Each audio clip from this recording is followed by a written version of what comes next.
matematika va ingliz tilini o'rganishda juda ham katta yordam beruvchi dastur haqida bilmoqchimisiz? Unda bu video aynan siz uchun. Ekranda ko'rib turgan dasturinglar bu Smart Academy dasturi va unda siz ingliz tili va matematikani juda ham yaxshi o'rgana olasiz. Profilga kirganimizda mana bu yerda so'raydi ismimizni yozib olgandan keyin biza muzikani to'g'rilab olsak ham bo'ladi. Mana strelka bilan, klaviaturadagi strelkalar bilan to'g'rilab olsak bo'ladi. Birinchi bo'lib ingliz tilini ko'radigan bo'lsak, unda 3 xil daraja bor, ya'ni oson, o'rtacha va qiyin IELTS daraja hisoblanadi. Birinchisiga kiradigan bo'lsak, unda bir qancha darslar bor. Ikkinchisida ham mana bu yerga kirsak, lessons ga kirsak, 18 tagacha darslarni ko'rishimiz mumkin. Bu yerda ham lessons ga kirsak, naq 30 ta IELTS darslari bor. Level 2 ga kirib ko'ramiz. Lessons ga kirib, mana buni bosamiz. Mana ko'rib turganingizdek ismimiz bilan chaqirdi, darsga xush kelibsan. Undan keyin bo'lsa, mana qanunda mavzuni boshlaymiz deb so'raydi. Mana bu yerda o'sha ingliz tilidagi mavzuning qoidasi strelkalarni bosib ko'rib olishimiz mumkin, hammasini sekin-sekin o'qib, test yo'lini o'tishda bilimizni tekshirib ko'rishimiz mumkin, ya'ni mavzudan olgan bilimizni. Xo'p. Mana bu yerda 6 test savollari bor. Undan keyin mana javoblarni ko'rishimiz mumkin. Va keyingi tugmani bossak, finished, ya'ni tugadi degan sahna chiqadi. IELTS ga kirib ko'ramiz. IELTS mana lessons joyida mavzular bor va misol uchun 14 ga kirib ko'ramiz bu yerda.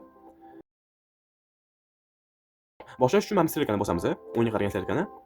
Mana bizda discussion essay strukturalari bilan tanishtiryapti. Mavzularga moslab.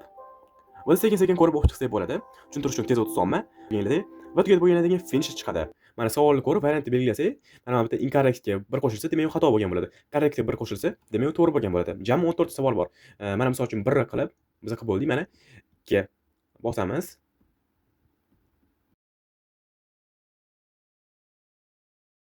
Mana matematikani bosamiz. Bunda ham 3 xil daraja bor. Mana osondan boshlab ko'ramiz. Mana darsga kirsak, misol uchun mana chiqaradi. Salom Ibrohim javob yozadi. Darsga xush yozadi. Darsga xush kelibsan va undan keyin qanday mavzuni boshlaymiz deb aytadi. Mana shu o'qituvchi. Xo'p, undan keyin biz mavzuni ko'rish uchun strelka yordamida bosib chiqsak bo'ladi. Mana o'qib olamiz, hal etamiz. Xo'p, shu yerda biz yig'gan tanglarimizga narsa sotasiz bo'ladi. Mana 4 xil variantli narsani qo'yganman. Misol uchun kurslar, ilovalar nomi yoki strukturlar bo'ladi. Mana 75 ustiga bosadigan bo'lsa, tanga yetmaydi deb chiqyapti. Mana buni ustiga bosadigan bo'lsa ham tanga yetmaydi deb chiqyapti. Inglizcha kiradigan bo'lsa, mana misol uchun sahnaga yo'naltiradi. Matematikada ham shunaqa, gamesda ham shunaqa. Biza IELTS kirganimizda IELTS reading bor. IELTS readingga men qanaqa narsa ishlatdim? IELTS mock boshlanadi. IELTS mock sahnamiz mana bu sahna hisoblanadi.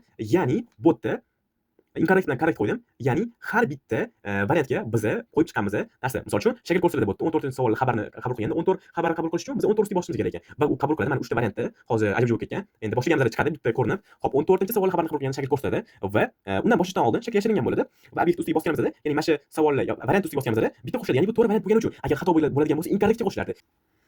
Bu yerda yana o'yin ham bor. O'yinga o'tadigan bo'lsa, bu yerda misol uchun ikkita turga ajralgan sonlar, ratsional. Bu yerda yana o'yin ham bor. O'yinga o'tadigan bo'lsa, bu yerda misol uchun ikkita turga ajralgan sonlar, ratsional yoki tub sonlar bo'lmagan sonlar, bu yerda irratsional sonlar va tub sonlar va ularni ikki xil tipiga ajratib chiqishimiz kerak.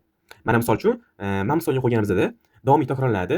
Soncha ko'rsatkichni joylashtirish, ya'ni buni harakatlantirish uchun shunaqa qilganman. Qaror tugmasiga tegsa, ya'ni qaror tugmasi mana shu hisoblanadi va u tegish kerak unga. Agar tegsa, unga 1 ball qo'shiladi, chunki uni to'g'riligini bildirish uchun. O'ngga tugmachasini bosganda avvalgi shaklga o'zgaradi. Ovozni balandligi shunga qarab moslashadi. Hop, profilni mana qilganman. Misol uchun 75 dan kam bo'lsa, tanga yetmaydi deydi. Va agar 75 yoki undan katta bo'ladigan bo'lsa, tangaga sotib oladi shuni. Men ro'yxatdagi so'zlar soni 95 ta, ya'ni o'zbekcha va ingliz so'zlarini yozib chiqqanman va tasodifiy so'zni tanlaydi va meningini so'raydi mendan. Undan keyin agar to'g'ri javob beradigan bo'lsam, correct chiqaradi. Hop, agarda unaqa bo'lmasa, incorrect, ya'ni xato degani. Agarda video sizlarga yoqqan bo'lsa, videoga like bosib, kanalga obuna bo'lishni esdan chiqarmanglar va albatta izohlarda o'zingizlarning fikrlarini qoldiringlar. E'tiboringiz uchun rahmat.